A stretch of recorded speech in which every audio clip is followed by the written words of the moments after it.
ماذا لو قلنا إن في مملكة منسية بقلب الأناضول تحمل مفتاح سر عمره 70 سنة؟ هذه مش مجرد قصة حكام، لا، دي قصة تاريخ مشترك صدى أحداثه لا يزال يتردد إلى اليوم. خلونا نكتشف القصة دي مع بعض. في وسط تركيا توجد قرية صغيرة. هذه القرية تحمل بين بيوتها سرا قديم عمره 700 عام. يا ترى ما هو هذا السر اللي يربط ماضي المنطقة بحاضرها بطريقة غير متوقعة أبدا؟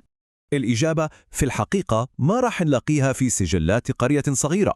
القصة تبدأ مع أكبر إمبراطورية برية عرفها العالم. عشان نلاقي الحقيقة لازم نرجع بالزمن إلى عصر الفتوحات المغولية الكبرى. أول جزء في رحلتنا الاستكشافية هذه هو البحث عن أدلة مخفية داخل إمبراطورية انهارت. هنا رح نكتشف الرابط المغولي اللي جلب شعب من آسيا الوسطى إلى قلب الأناضول. طيب كيف انتهى المطاف بشعب من آسيا الوسطى وهو يشكل مصير الأناضول؟ القصة كلها بتبدأ بخطوة استراتيجية عبقرية من جنكيز خان نفسه. هو ما اكتفى بالغزو بالقوة، بل حكم بالعقل. أدرك العبقرية الإدارية عند الأويغور ودمجهم في صميم إمبراطوريته.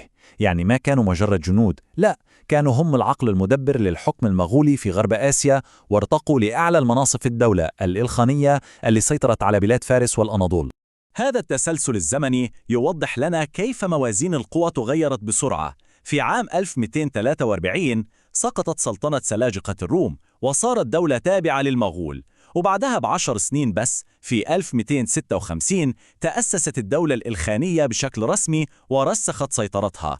لكن الإمبراطوريات اللي تبنى بسرعة قد تكون هشة، وبحلول عام 1335 انهارت السلطة المركزية للإلخانيين، وهذا خلق فراغا كبيرا في السلطة، فراغ راح يغير تاريخ الأناضول للأبد. تخيلوا معي المشهد، هذا الصرح العملاق انهار وترك وراه فراغ هائل في السلطة وفوضى عارمة. صارت الأناضول مسرح للصراعات، الكل ينتظر شخص يعيد لها النظام والاستقرار. ومن بين رماد هذه الإمبراطورية المنهارة كانت فيه قوة جديدة على وشك الظهور. في هذا الجزء راح نتعرف على السلطان الأويغوري اللي شاف في الفوضى فرصة وأسس مملكته الخاصة في الأناضول. السؤال المحوري هنا هو: من هو علاء الدين إرتنا؟ وكيف قدر رجل كان من ضمن الحكام المغول إنه يتحول لسلطان مستقل؟ علاء الدين إرتانا كان أكثر من مجرد حاكم، كان عنده رؤية. كمسؤول أويغوري رفيع المستوى استغل اللحظة المناسبة تماما. هو ما اكتفى بإعلان الاستقلال، بل هزم الموالين للمغول بشكل حاسم، وأسس دولة جديدة وقوية في قلب الأناضول. ببساطة حول الفوضى إلى مملكة. وهذه هي النقطة الأهم: صعوده للسلطة أنهى قرن كامل من الهيمنة المغولية. بالنسبة للسكان المحليين اللي كانوا منهكين من الصراعات وعدم الاستقرار، هو ما كان مجرد حاكم آخر، كانوا ينظرون إليه كمنقذ، كشخصية أعادت لهم العدل والنظام اللي كانوا يحلمون فيه. طيب خلونا نلقي نظرة على مميزات دولته. حكمه ما كانش مقتصر على منطقة صغيرة، بالعكس امتد ليشمل مدن كبرى مثل قيصري وسيواس وحتى أنقرة. اشتهر بعدله وحكمته وتدينه، لكنه كمان أكد على سلطته بطرق واضحة جدا. سك عملات باسمه، والخطب في المساجد كانت تقرأ باسمه، وهذه كانت العلامات الكاملة للسيادة في ذلك الوقت. والأمر المدهش فعلا هو أن المؤسسات اللي بناها هي نفسها اللي وضعت الأساس للدول التركية اللي جت بعده، ومن ضمنها الدولة العثمانية العظيمة. لكن كيف نعرف كل هذه التفاصيل؟ الإجابة ببساطة منقوشة في الحجر. في هذا الجزء رح نتبع البصمات التاريخية اللي ترك الإرتانيون وراهم في فن العمارة. اليورتونيون ما حكموا بس، بل بنوا وعمروا. تركوا بصمتهم في الحجر وخلقوا مزيج معماري فريد ومذهل يجمع بين فنون وطنهم الأصلي في آسيا الوسطى وأنماط العمارة في الأناضول.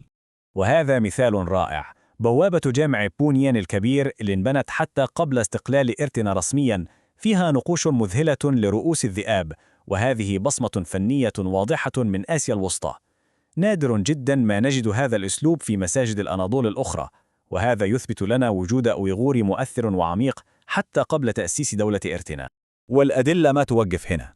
في قيصر وحدها نقدر نتتبع خطهم عبر السلسلة من الآثار: مدرسة كوشك اللي كانت ضريح لعائلة إرتنا، وأضرحة أمرائه، والتحفة المعمارية اللي اسمها قبة شاه جيهان خاتون. حتى إن في حي قديم اسمه مأخوذ من والد حاكم أويغوري آخر.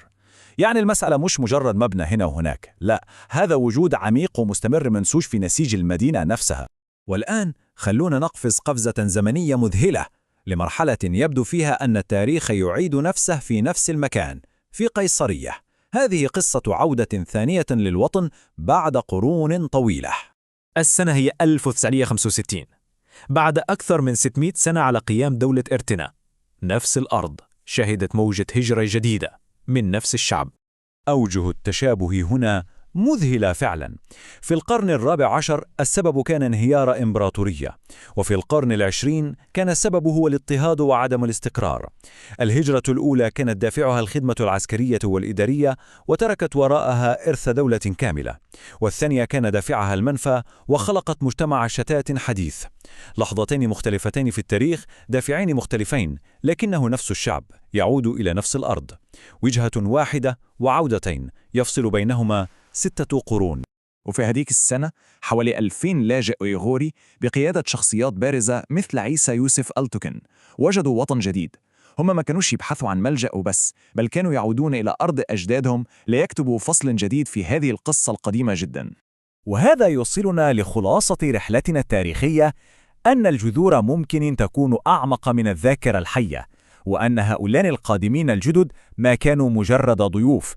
هذه العبارة التركية المؤثرة بيز تركيادا مسافر إميس، معناها نحن لسنا ضيوفا في تركيا. هذه العبارة تلخص كل شيء. هي مش بيان سياسي، بل تعبير عميق عن الانتماء متجذر في قرون من التاريخ المشترك. في النهاية هذه قصة عن بناء الدول والتبادل الثقافي والتاريخ المشترك، قصة انكتبت فصولها على مدى 700 عام بين آسيا الوسطى والأناضول. وهذا يتركنا مع سؤال أخير للتفكير: كم قصة تاريخية منسية أخرى مثل هذه تنتظر بس من يعيد اكتشافها وهي مخفية أمام أعيننا طول الوقت؟